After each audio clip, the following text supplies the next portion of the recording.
শুভ জন্মাষ্টমী। হিন্দু সম্প্রদায়ের অন্যতম প্রধান ধর্মীয় উৎসব শুভ জন্মাষ্টমী উপলক্ষে আমি দেশের সকল হিন্দু ধর্মাবলম্বীকে জানাই আন্তরিক শুভেচ্ছা ও অভিনন্দন। সম্মানিত সুধী, এবছর আমরা এমন একটি সময় জন্মাষ্টমী উৎসব উদযাপন করছি যখন ভয়াবহ বন্যায় বাংলাদেশের দক্ষিণ পূর্বাঞ্চলের 11টি জেলা ব্যাপকভাবে ক্ষতিগ্রস্ত হয়েছে। বেশ কয়েকজনের প্রাণ গেছে, কৃষি প্রাণী সম্পদ সহ সম্পদেরও যথেষ্ট ক্ষতি হয়েছে। বন্যা কবলিত এলাকার লোকজন মানবতর জীবনযাপন করছে।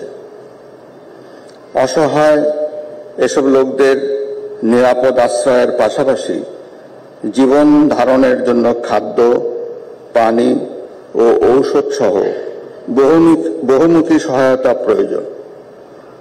সরকার বন্যা কবলিত মানুষের সহায়তায় সর্বাত্মক প্রয়াস চালিয়ে যাচ্ছে। এছাড়া বৈষম্য বিরোধী ছাত্র জনতাও তাদের সাধ্যমতে সহায়তা দিয়ে যাচ্ছে।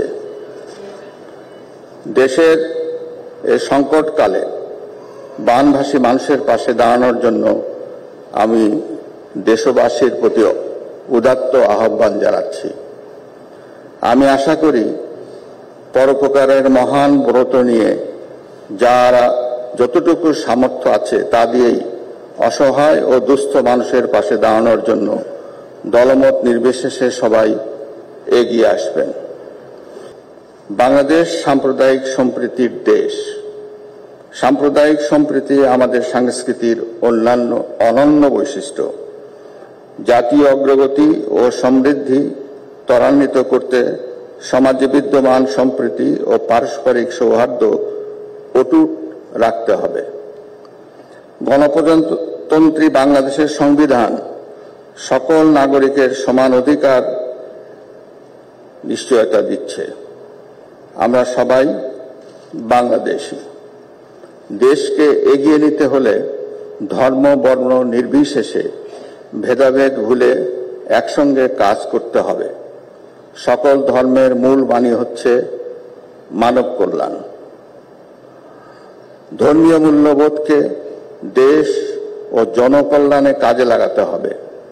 পারস্পরিক সহমর্মিতা, সম্প্রীতি ও মানবিক মূল্যবোধের বন্ধনে নতুন প্রজন্মের জন্য একটি প্রগতিশীল ও শান্তিপূর্ণ সামাজিক ব্যবস্থা গড়ে তোলাই হোক এবারের জন্মাষ্টমীর অঙ্গীকার। শ্রীকৃষ্ণের আদর্শ ও শিক্ষা মানুষের মধ্যে সৌহার্দ্য ও ভ্রাতৃত্বের বন্ধনকে দৃঢ় করতে গুরুত্বপূর্ণ ভূমিকা রাখতে পারে। আন্তর্জাতিক পরিমণ্ডলে আমাদের সম্প্রীতি ও সাংস্কৃতিক ঐতিহ্যকে তুলে ধরতে সমাজে ধর্মীয় সম্প্রীতি বজায় রাখার পাশাপাশি পরম সহিষ্ণু ও সহনশীল আচরণ করতে আমি সকলের প্রতি আহ্বান জানাচ্ছি।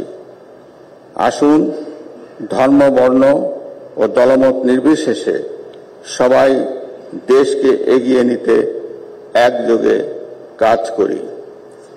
সকলের মঙ্গলময় জীবন কামনা করছি।